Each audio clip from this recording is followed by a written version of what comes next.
Thank you, Mr. Bryan. There are a lot of rocks here, some of whom I've served with now for 14 years is I think the farthest we go back. This is the 17th year of the school. It's my 16th year that I've had the opportunity to speak on graduation day. I always considered it a great privilege, and of course it's at the end of having had the opportunity to teach the students and many, many other students history, all of them U.S. history, or almost all of them U.S. history, and for many others, other histories as well. I think two things I always try to speak about, and Mia Munn back there in the back will confirm that, because she always tells me after graduation that I talked about the same things.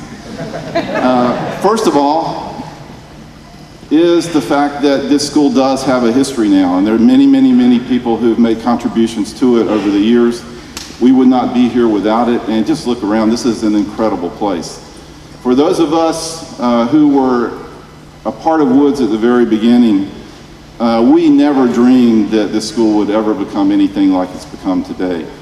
And I know that for you all, 13 years ago, you all were entering kindergarten, that is our graduates today, or the like, something like that if you're homeschooled or whatever. 13 years ago, this summer is when I had the opportunity to be the interim principal.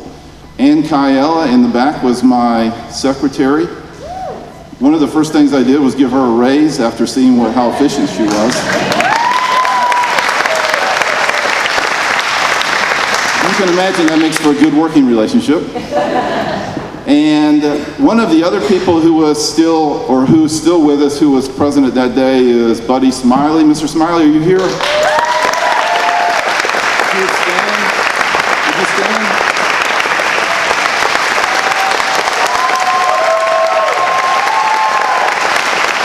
Mr. Smiley came in and saved our EC program and has guided it ever since. And I know that many of us here have had the opportunity to work with him in many capacities, including some of our graduates here today.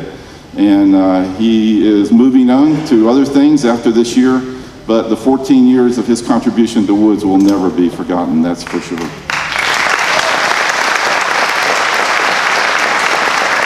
I'd like to point out a couple of other people, or a few other people who've made some special contributions. First of all, our high school director, Mr. Etherington, who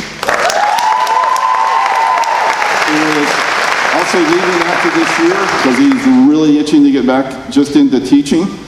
But his contributions have been tremendous, and I have really enjoyed working with him personally.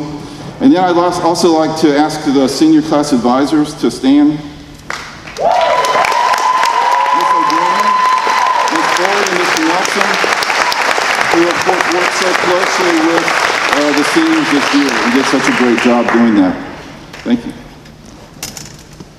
I think it's a great privilege to be a teacher of U.S. history because there's a lot of good things to teach in U.S. history that can stick with us as we go through life. Example is certainly one of the greatest teachers, if not the greatest teacher, and we have many, many examples in U.S. history. There's not a lot I could say about U.S. history right now that they haven't already heard, because I tried to make sure they heard a lot from me when they took it. But I think the words I'd like to leave with you as you go forth is history is something that not only teaches you about where you came from, where we came from as a nation, why the world is where it is today, it also teaches us lessons, and more than that, it teaches us personal examples. And I think that character is the second thing that I always try to talk about in my opening remarks here. And there are tremendous examples of character in American history. You think George Washington, you think people like Abraham Lincoln, Booker T. Washington, Teddy Roosevelt, Martin Luther King Jr. These are people of character, and that does not mean that they were perfect. Every one of them had flaws. Every one of them would have been the first to tell you that they had flaws, and part of their character was overcoming those flaws.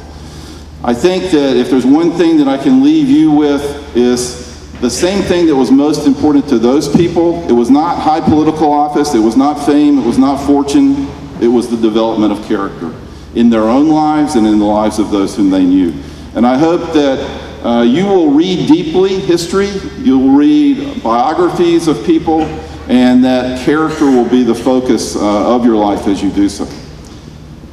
It's now my opportunity, and I, again, fortunately have this opportunity every year to introduce our solitarian as well as our salutatorian. By the way, you can pronounce that both ways. And valedictorian.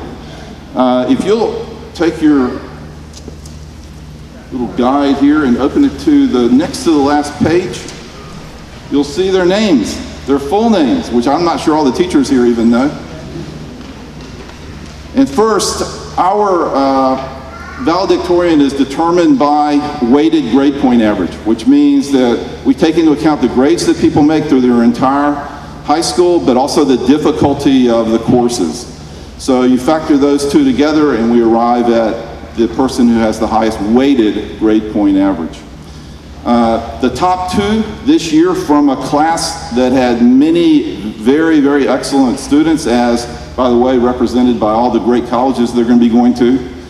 The top two this year is first our salutatorian, Elia Essen, if you'll stand.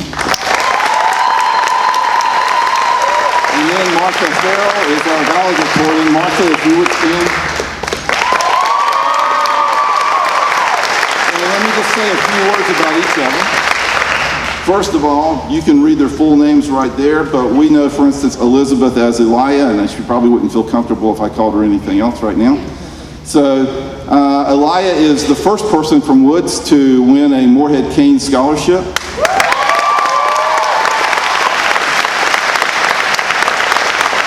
And I know that any of you all, like me, who grew up in North Carolina, know what an honor that is. That is the top scholarship in North Carolina. She'll therefore be attending the University of North Carolina. She is a hard-working student, highly intelligent, and she is just, you've been a part of Woods now for 10 years, is that right? Yeah, so it's hard to imagine Woods without her. She's made such incredible contributions, and I know that she'll do the same at the University of North Carolina. Martha Farrell is a student who, again, highly intelligent, very hard-working. When she took AP US History under me 2 years ago in her junior year, she kind of let me know that history wasn't her thing, but then she proceeded to fool me the whole year and continually made really good grades on her tests, did great on her essays, and ended up the year, of course, with an A and made a very high grade on her AP exam as well.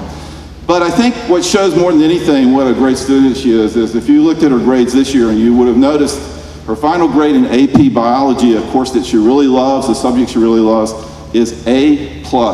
A+ in AP Biology. To me, that doesn't even click how you can do an A+ in AP Biology. But nevertheless, she's certainly one of the top students we've ever had here. Martha also will be going to the University of North Carolina. And I'm very glad to know that my tax dollars and many of your tax dollars are going to be going to helping them in their education at one of our top state universities. So without any further ado,